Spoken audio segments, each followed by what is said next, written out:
సమర్థ సద్గురు శ్రీ సాయినాథాయ నమః. శ్రీ సాయి లీలామృతం అధ్యాయం 16. ఎందరు భక్తులు అన్ని రూపాలు.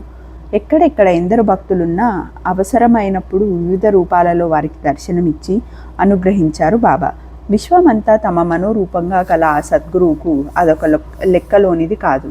ఒకప్పుడు బాంద్రాలో శ్రీమతి పురందరేకు కలరా వచ్చింది.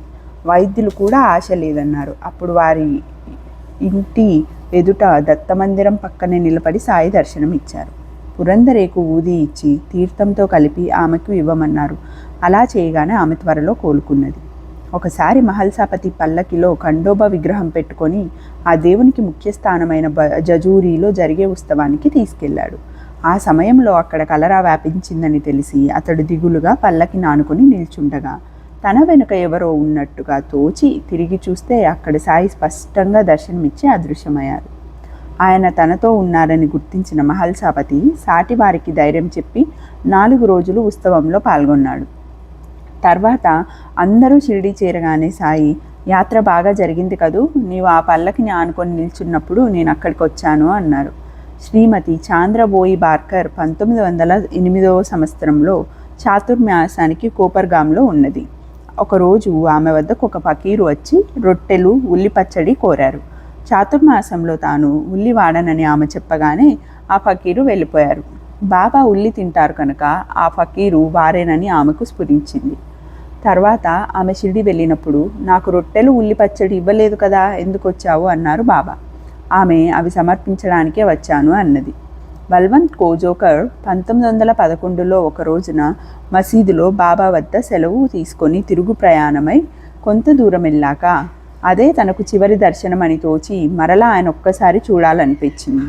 కానీ అది షిరిడీ సాంప్రదాయానికి విరుద్ధం కదా అనుకుంటే అక్కడ లెండీలో కంచెలోంచి బాబా తొంగి చూసి, వెళ్తున్నావా, మంచిది, వెళ్ళిరా అన్నారు. మసీదులో ఉన్న బాబా లెండి వద్ద దర్శనమివ్వడమే ఆశ్చర్యం. రేగే తన కుమార్తె వివాహానికి 1914లో బాబాకు ఆహ్వానం పంపాడు. స్వయంగా వివాహానికి రాగలనని ఆయన జాబు రాయించారు. సరిగ్గా ముహూర్తానికి పోస్టులో సాయి వద్ద నుంచి విభూతి, దానిని వధూవరులకు పెట్టమన్న ఆదేశము అందాయి. అదే సమయానికి ఒక ఫకీర్ వచ్చి అతని మామగారిని 1 పైసా దక్షిణ కోరాడు. పని తొందరలో అతడు పట్టించుకోలేదు. కానీ వచ్చింది సాయి అని తర్వాత స్ఫురించి బాధపడ్డాడు. ఆ వచ్చినది సాయి అయితే మరలా రావాలని రేగే అన్నాడు. మర్నాడు ఆ ఫకీరు పైసా దక్షిణ కోరి తీసుకున్నాడు. కానీ విందు ఆరగించలేదు. దహనులో ఒక భక్తురాలు 30 నోములు పూర్తి చేసి 200 మంది బ్రాహ్మణులకు సంతర్పణ తలపెట్టింది. దానికి బాబాను ఆహ్వానిస్తూ ఆమె కొడుకు దేవ్ జాబ్ రాశాడు. బాబా, నా భక్తుల సత్సంకల్పాలు నెరవేరుస్తాను. సంతర్పణకు నేను, జోగ్ మరొకరు కలిసి వస్తాము. నాకే వాహనాలు అవసరం లేదు అని జాబ్ రాయించారు. సరిగా సంతర్పణ రోజు ఒక సన్యాసి వచ్చాడు. 2 మాసాల ముందు అతడు గో సంరక్షణ నిధి కోసం రాగా తర్వాత రమ్మని చెప్పాడు దేవ్. కానీ ఇప్పుడు ఇతడు తాను నిధికై రాలేదని, భిక్ష కోసమే మరిద్దరితో కలిసి వచ్చానని, భోజన సమయానికి రాగలమని, తమకు బండి అవసరం లేదని చెప్పి వెళ్ళాడు.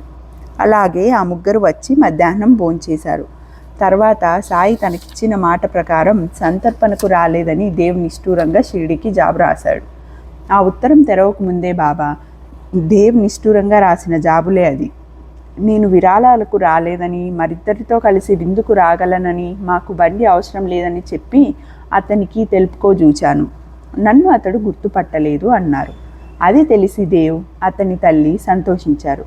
బల్వంత్ నాష్నే అన్నగారిని ప్రమాదకరమైన శస్త్రచికిత్సకని 1909లో బొంబాయిలో బేజేకర్ ఆసుపత్రిలో చేర్పించారు.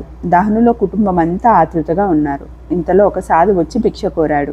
నాష్నే వదిన గారు ఎంతో ఆదరంతో ఆయనకు భిక్ష పెట్టారు. కానీ ఆయన బెండకాయ కూర కావాలన్నాడు. అందరూ తినగా మిగిలిన బెండకాయ కూర ఉన్నదని, అది అతిథికి తగదని తలచి వేయలేదని ఆమె చెప్పింది. ఆ కూరే అడిగి వేయించుకున్నాడు ఆ సాధువు. భోజనమయ్యాక అతడు అందరినీ ఆశీర్వదించి బొంబాయిలో శస్త్రచికిత్స క్షేమంగా జరిగిందని చెప్పి వెళ్ళిపోయాడు. ఆ సాయంత్రమే ఆసుపత్రి నుంచి శస్త్రచికిత్స బాగా జరిగిందని, ఆ వెంటనే ఒక సాధువు వచ్చి రోగిని ఆశీర్వదించి వెళ్ళారని కబురు వచ్చింది. తర్వాత 4 సంవత్సరాలకు నాష్నే మొట్టమొదటిసారిగా షిరిడి వెళ్ళాడు. సాయి అతనిని చూస్తూనే, నేనొకప్పుడు ఇతని ఇంటికి భోజనానికి వెళ్ళాను. నేను అడిగితే కానీ ఇతని వదిన గారు బెండకాయ కూర వేయలేదు అన్నారు. ఆనందలాలి తన అనుభవం ఇలా చెప్పాడు. ఒకప్పుడు సాయి ఒక బ్రాహ్మణ రూపంలో వచ్చి దక్షిణ అడిగితే నేను 2 అనాలు ఇచ్చాను. మరోసారి ఒక మార్వాడిలా వచ్చి తమకు ఆకలిగా ఉందని చెప్పారు. 4 అనాలు ఇచ్చి మార్వాడి హోటల్కి వెళ్ళి భోంచేయమన్నాను. తర్వాత నేను షిరిడి వెళ్ళినప్పుడు ఈ వివరాలన్నీ ఆయన చెప్పి నేను ఇతని దగ్గరికి వెళ్ళినప్పుడు మార్వాడి హోటల్కి వెళ్ళి భోంచేయమన్నాడు అన్నారు. ఒకప్పుడు షిరిడీలో టెండూల్కర్ అనే భక్తుడు రోజు భోజనానికి సాయిని ఆహ్వానించి నిత్యము ఇద్దరికి భోజనం సిద్ధం చేయించేవాడు. ఒకనాటి రాత్రి 10 గంటలకు హోటల్ యజమాని పాత్రలు తోముకుంటుండగా ఒక సాధువు వచ్చి నా అన్నం నాకివ్వు అన్నారు. అతడు భోజనం ఇవ్వగానే ఇది సిద్ధం చేయించిన వ్యక్తిని పిలువు అన్నారు ఆ సాధువు. టెండూల్కర్ గాఢ నిద్రలో ఉండి కబురు చేసినా రాలేదు. మాది నాత సాంప్రదాయం, నీవెప్పుడు ఇలాగే ఆకలి కొన్న వారికి అన్నం పెడుతుండు అన్నారు ఆయన. మరురోజు ఆ సాధువు తామేనని టెండూల్కర్తో చెప్పి ఎవరైనా అన్నం అడిగితే వ్యర్థంగా తిప్పి పంపకూడదు, ఏమీ లేకుంటే బెల్లం ముక్కైనా ఇవ్వాలి అన్నారు బాబా. భక్తులకు సాయి బాహ్య రూపాలలోనే కాక స్వప్నంలో కూడా దర్శనము సందేశము ఇచ్చేవారు. జీవులకు బయట లోపల ఆయనే ఉన్నారు. ఒకనాడు రహటా నుండి కుశాల్ చంద్రుని తీసుకురమ్మని కాకాకు టాంగా ఇచ్చి పంపారు బాబా. అతనిని చూస్తూనే కుశాల్ చంద్ ఆశ్చర్యపోయాడు. కారణం నాటి మధ్యాహ్నమే స్వప్నంలో అతనికి బాబా కనిపించి వెంటనే షిరిడి రమ్మని చెప్పారు. కానీ అతడు గుర్రం దగ్గర లేక వెంటనే రాలేకున్నానని బాబాకు కబురు పంపాడు. అంతలోనే టాంగా తీసుకొని కాక అక్కడికి చేరాడు. ఇద్దరు వెంటనే షిరిడి చేరారు. ఒక శివరాత్రి నాడు సాయి అనుమతితో దాసగును గోదావరి స్నానానికి కోపర్గావ్ వెళ్ళాడు. అక్కడ స్నానమయ్యాక ఒక సాధువుకు పావలా ఇచ్చాడు. అతడు షిరిడి చేరగానే బాబా నవ్వుతూ గోదావరి వద్ద నీవిచ్చిన దక్షిణ చేరింది అని తమ చేయి చూపారు. అక్కడ దాసగును ఆ సాధువుకిచ్చిన పావలా కాసే ఆయన చేతిలో ఉన్నది. సద్గురువు ఆశీస్సులతో యాత్ర చేస్తేనే ఉత్తమ ఫలితం ఉంటుందని వారి భావం.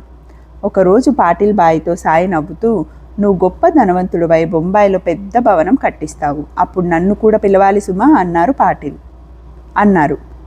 పాటిల్ బాబా నన్నెందుకు ఎగతాళి చేస్తావు, అది జరిగేది కల్లా అన్నాడు. అచ్చటి భక్తులు కూడా నవ్వుతూ గృహప్రవేశానికి బాబాతో పాటు మమ్మల్ని కూడా పిలవాలి అన్నారు. బాబా తమాషాకే అలా అన్నారని వారి భావం. కానీ కొద్ది కాలానికి అతడు నిజంగానే భవనం నిర్మించాడు. గృహప్రవేశానికి అందరినీ ఆహ్వానించాడు, కానీ బాబాను మాత్రం పిలవడం మర్చాడు.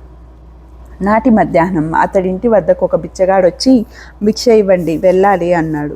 కానీ ఇంట్లోని వారు అతిథుల భోజనం అయ్యాక భిక్ష ఇస్తామన్నా అతడు వినలేదు. ఇంతలో ఆ ఇల్లాలికి తన భర్తతో వెనుక బాబా అన్న మాటలు గుర్తొచ్చి అతనికి నమస్కరించి భోజనం పెట్టింది. తర్వాత అతడు దక్షిణ అడిగి తీసుకున్నాడు. తర్వాత పాటిల్ షిరిడి వచ్చినప్పుడు సాయి ఆ వివరం చెప్పి నువ్వు పిలవకున్నా భిక్ష దక్షిణ నాకు ముట్టాయి అన్నారు. దీక్షిత్ తన డైరీలో ఇలా రాసుకున్నాడు. ఒకనాటి సాయంత్రం నేను ఆఫీస్ నుండి వస్తుంటే ఒక బిచ్చగాడు నా వద్దకొచ్చి కొద్ది చిల్లర డబ్బులు ఇస్తావా అని అడిగాడు. ఎందుకో అతని పట్ల పవిత్ర భావం కలిగి చిల్లర డబ్బులు ఇచ్చాను. అతడు వెంటనే మరెవ్వరిని ఏమీ అడగకుండా వేగంగా వెళ్ళిపోయాడు. నాటి సాయంత్రం నేను షిరిడి చేరగానే సాయి నవ్వుతూ నీవిచ్చిన చిల్లర డబ్బులు నాకు చేరాయి అన్నారు. ఇంతటితో అధ్యాయం 16 ముగిసింది. ఓం సాయిరాం.